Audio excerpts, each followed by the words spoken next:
안녕하세요. 오늘은 소금의 진실 3장을 읽어보도록 하겠습니다. 3장 소금 논쟁. 우리는 어떻게 소금을 악마로 만들었는가? 우리는 사는 데 필요한 최소한의 양보다 더 많은 소금을 섭취하는 경향이 있다. 표면적으로는 소금의 과잉 섭취가 소금을 줄이라는 주장을 설득력 있게 할 수 있다. 그런데 우리는 필요 이상으로 소금을 많이 섭취하는가? 다른 영양소와 마찬가지로 소금은 장수와 이상적인 건강을 제공하는 최적의 섭취 기준을 가지고 있지만 그 최적의 섭취 기준이라는 상한선과 하한선을 모두 가지고 있다. 생각해보면 그 누구도 생명을 유지하기 위해 최소한의 칼슘이나 비타민 D를 섭취하라고 권고할 생각은 하지 않을 것이다. 칼슘이나 비타민 D를 너무 적게 섭취한 결과 골다공증과 구루병의 위험이 더 높아진다는 것은 잘 알려져 있다. 이 비타민 D라는 것은 음식에 들어있는 칼슘을 장을 통해 흡수가 잘 되게끔 도와주는 그런 기능을 하는 것으로 알려져 있죠. 일전에 우리 칼슘 편에서 공부를 했습니다. 더욱 우려되는 상황은 어느 쪽을 더 많이 섭취하는 경우가 아니라 오히려 너무 적게 섭취하는 경우이다. 소금을 충분히 먹지 않는 것의 해로움에 대해서는 훨씬 덜 알려져 있다. 그렇죠? 소금을 충분히 먹지 않았을 때 어떤 해로움이 있는지에 대해서는 우리는 고민을 하지 않는다. 무조건 나쁘게만 소금을 생각하고 있기 때문입니다. 그리고 제대로 알려지지 않은 틈을 소금을 너무 많이 섭취하면 소금으로 고혈압이 유발된다라는 막연한 두려움이 파고들었다. 우리는 이제 소금에 대한 인식 부족이 얼마나 어리석고 근시안적이며 위험한지를 알게 되었다. 의사가 처방하는 이 케미컬 약은 일반인들이 어떻습니까? 겁을 내지 않고 먹습니다. 이 화학적으로 만들어진 제약은 부작용을 동반할 수 있는데 겁을 안 냅니다. 왜? 의사가 처방을 했기 때문에. 나를 고치는가 보다. 그런데 소금을 먹으라고 하면 아니 소금인데 먹어도 되느냐 이런 이야기를 하는 사람들이 굉장히 많죠. 수년 동안 소금 제한에 대한 지지를 얻기 위해 많은 저염 옹호자들은 전 세계적으로 고혈압과 심혈관 질환의 증가가 소금 섭취량의 증가에 비례했다고 격렬하고 끈질기게 주장했다. 우리는 앞 2장에서 읽은 명확한 진화적 증거에도 불구하고 수백만 년 동안 인간은 기껏해야 하루에 소금 1g만 소비했을 것이라는 견해를 들어왔다. 오늘날에도 이 내용은 여전히 많은 사람들에게 공유되고 있는 실정이다. 사실 위 주장을 보류한 채 역사적 자료를 살펴보면 들어온 말들과는 정반대의 사실을 인지할 수 있을 것이다. 서구에서 고혈압과 만성질환자가 증가하고 있을 때 소금 섭취량은 이미 감소되고 있었다는 사실을, 서구에서 고혈압과 만성질환자가 증가하고 있을 때 오히려 소금 섭취는 감소하고 있었다고 합니다. 그렇다면 고혈압과 만성질환의 증가와 소금 섭취량과는 무관하다는 생각을 할 수 있겠죠.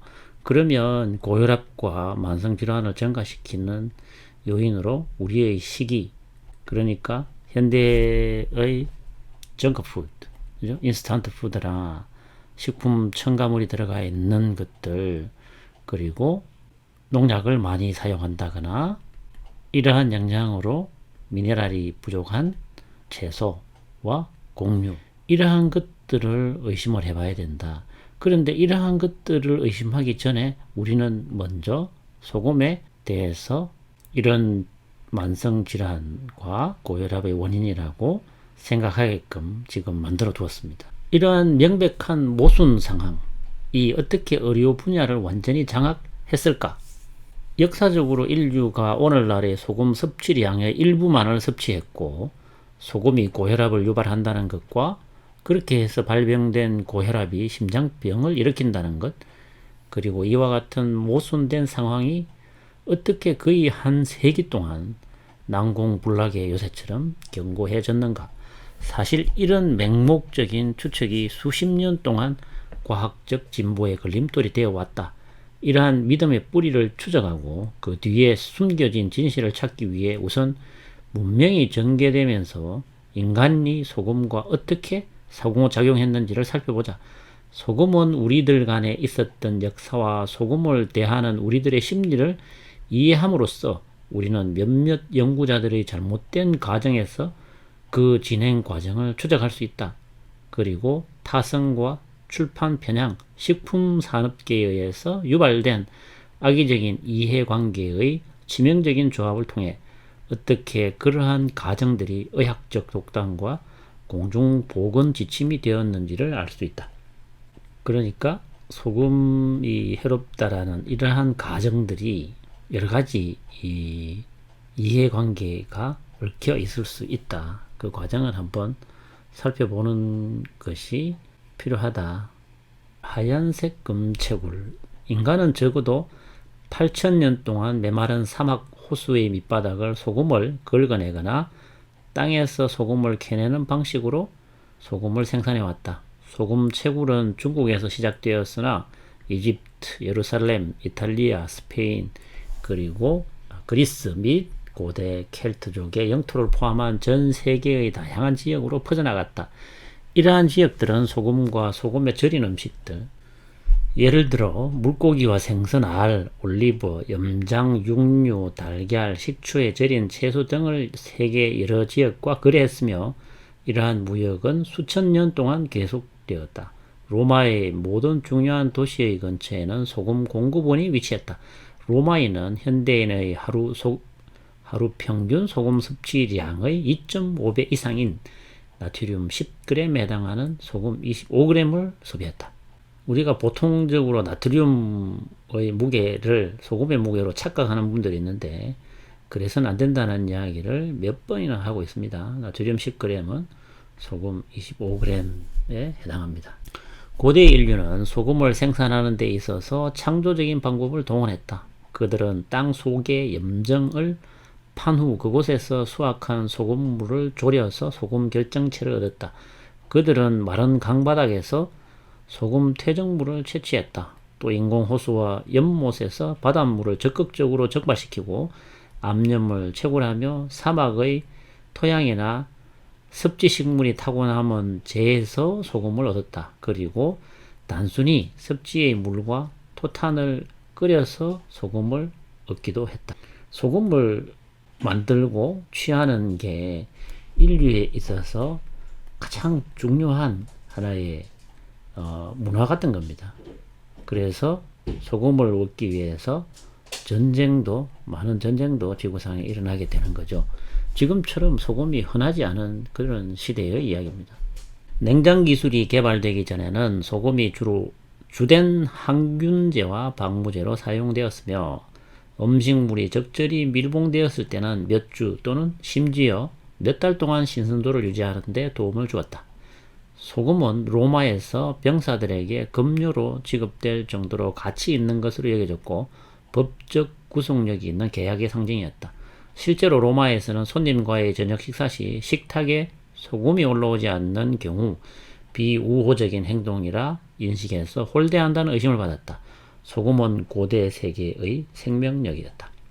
우리가 무역을 하려고 하면, 식품 무역을 하려고 하면 이 보존이 상당히 중요한 문제가 되는 거죠. 냉장 기술이 없을 때는 대부분 다 이 소금을 절여서 염장해서 부패를 방지하게 하는 천년 방부제로 사용이 되었죠. 16세기 무렵 유럽인들은 소금을 하루에 약 40g 소비한 것으로 추정된다. 18세기에 이르러서도 소금에 절인 대구와 청어 등을 통해 그들의 섭취량은 70g까지 증가했다. 그 양은 현재 서구인들의 소금 섭취량보다 4에서 7배나 많은 양이었다. 1725년 프랑스에서는 중과세로 인한 정부의 소금 수익에 관해 매우 상세한 기록이 남아 있었는데 하루 소금 섭취량은 13에서 15g이었다고 한다. 스위스 취리히에서는 하루 소금 섭취량이 약 23g을 넘었다.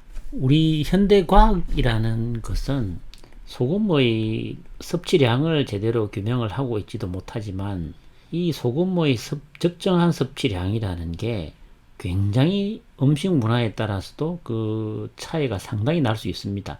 예를 들어서 여기 보면 대구와 청어를 통해 섭취량이 70g까지 먹었다 이랬는데 소금을 그냥 씹어서 70g을 먹는다. 그리고 이러한 고기와 더불어서 먹는다.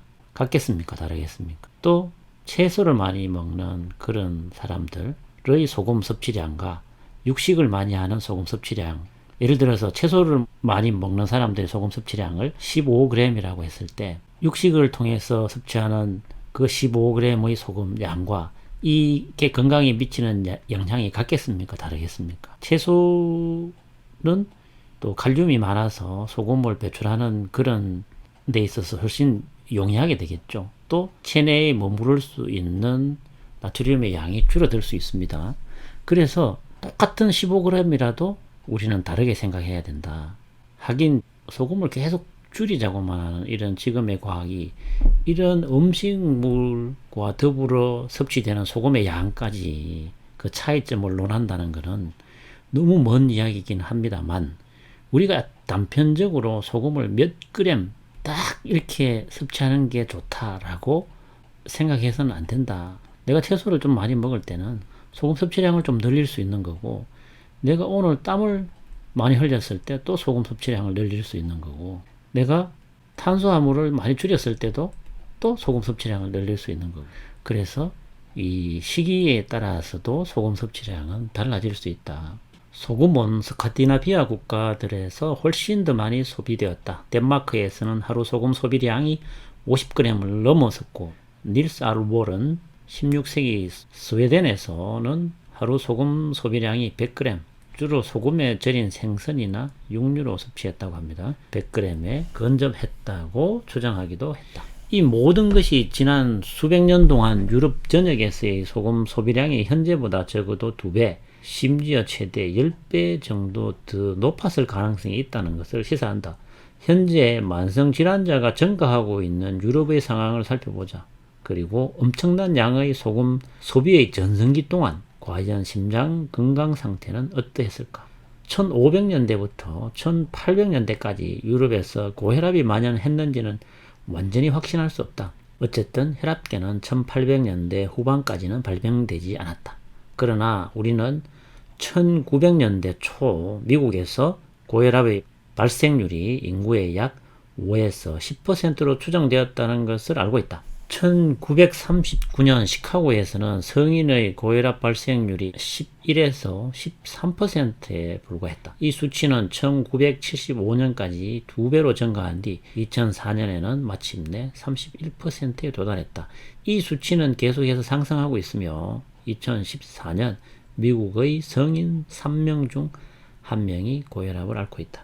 그냥 아주 단순한 결론을 내릴 수 있게 해줍니다. 그러니까 소금 섭취량은 그대로인데 또는 또 감소를 했는데 이 고혈압은 상당히 증가했다. 그런데 왜 소금이 고혈압의 원인으로 생각을 해야 되느냐? 그렇지 않습니까? 소금 섭취량은 그대로이거나 오히려 정부나 단체의 노력으로 줄었는데 소금 섭취량은, 고혈압 발생은 더 올라갔다. 한 걸음 물러서서 이 자료를 살펴보더라도 1900년대 초 미국의 고혈압 발생률은 약 10%였다고 일반화할 수 있다. 그러나 현대인의 고혈압 발생률은 지난 50년간 현저하게 안정적인 소금 섭취량에 불과하고 3배나 더 높다. 소금 섭취량과 이 고혈압 발생률과는 전혀 관계가 없는 거죠. 분명히 우리의 소금 섭취량은 20세기 후반 동안 미국의 고혈압 발생률의 증가와 비례하지 않았다. 하지만 심장병은 어떠한가? 이미 1500년대 유럽에서는 하루에 40에서 100g에 이를 정도로 소금 섭취량이 매우 높았다는 것을 알고 있다. 만약 소금이 갑작스럽게 죽음으로 이어지는 가슴 통증을 일으키는 심장질환을 유발했고 유럽인들이 1500년대에 하루에 약 40g의 소금을 소비했다면 이 기간 동안 수십만 건의 심장질환 보고가 있었어야 했다.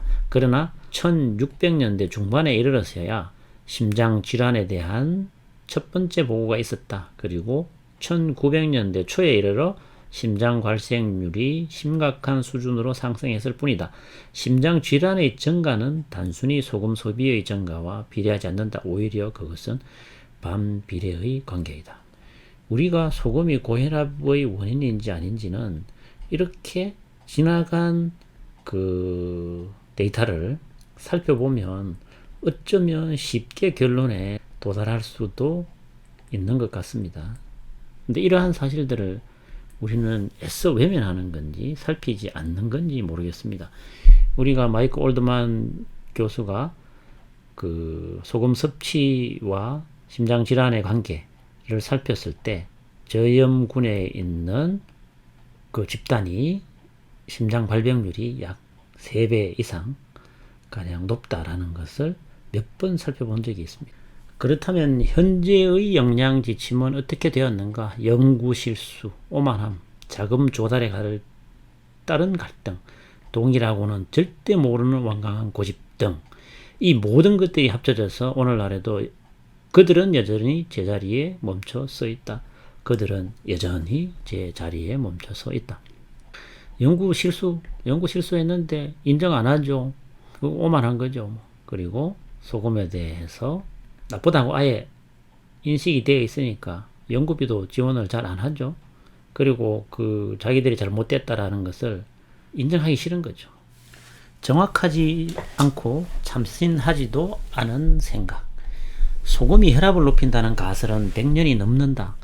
1904년, 1905년 프랑스 과학자 암바르와 보차르가 단지 6명의 환자로부터 얻은 발견을 근거로 소금 혈압 가설을 제안해서 인정받고 있다.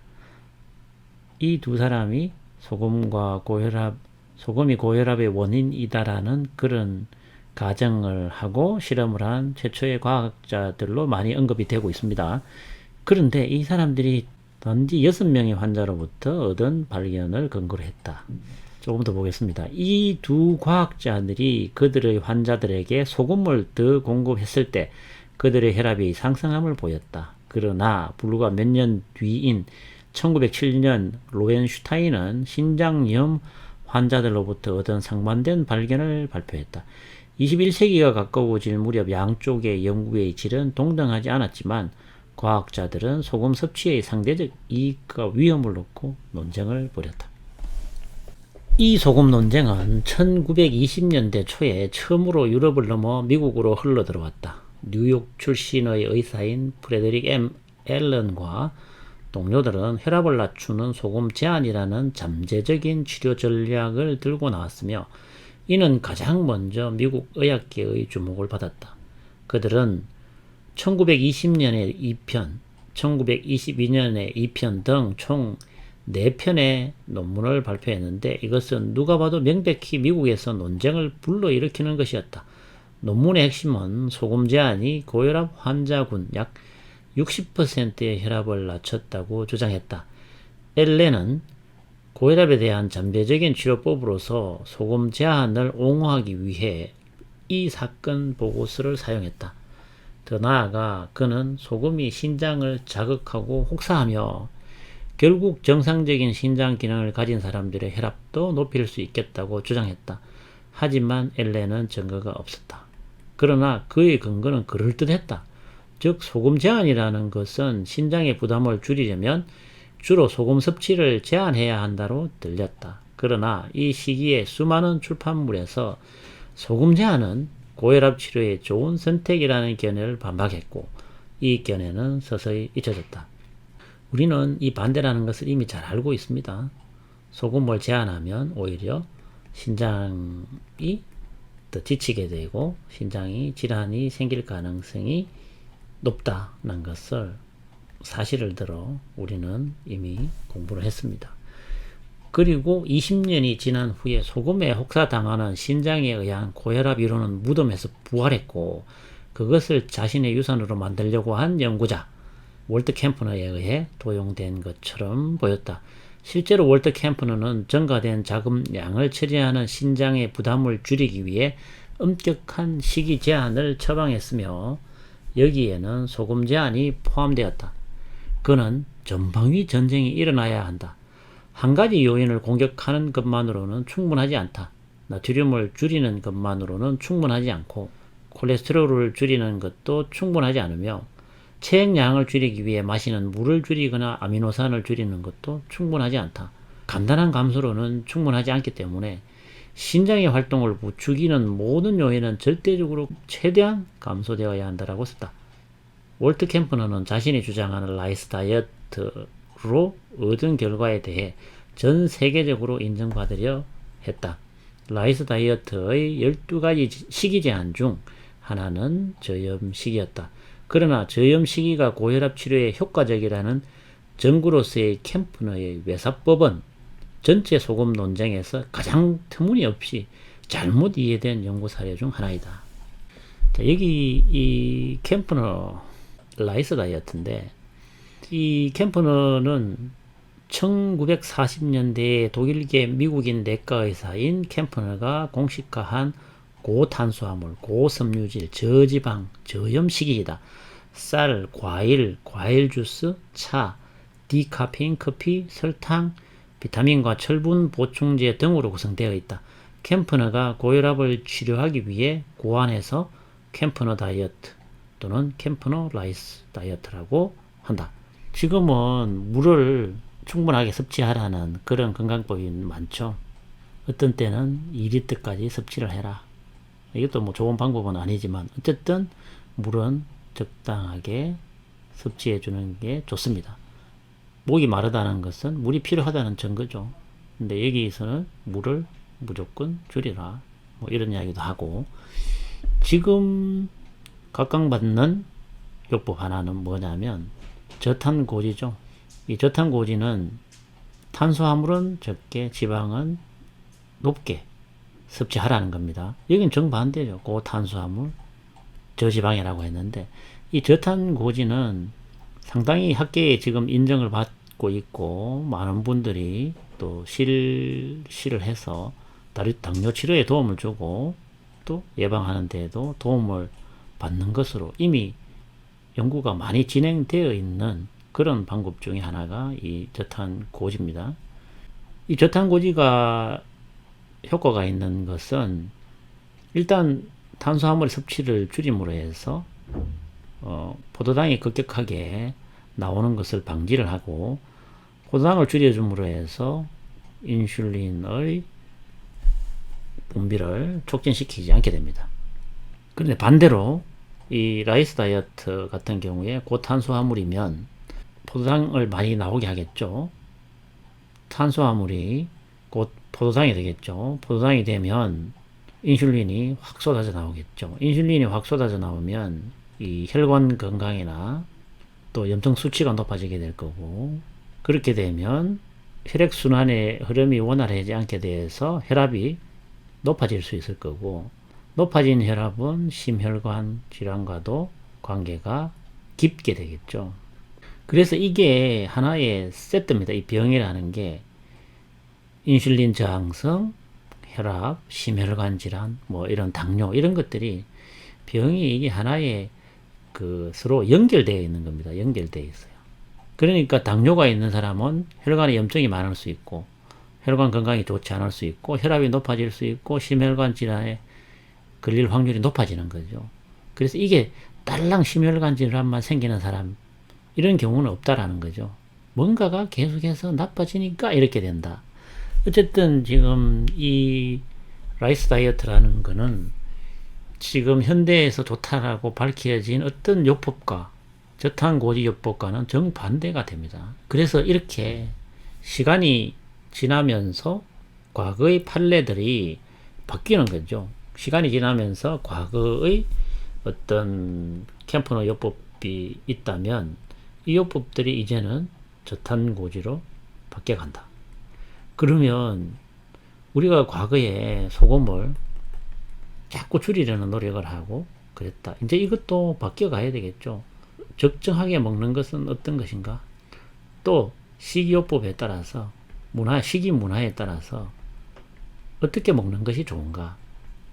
어떻게 하면 질 좋은 소금을 가려낼 수 있는가? 이런 고민을 해야 되겠죠. 과학이 발전하면 우리의 식이요법과 의학도 발전을 해야 되고 우리의 사고방식도 발전을 해야 되는 겁니다. 아직까지 소금이 해롭다라는 거기에만 매달려 있다라는 것은 우리의 정신 세계가 발전하지 못하고 있다.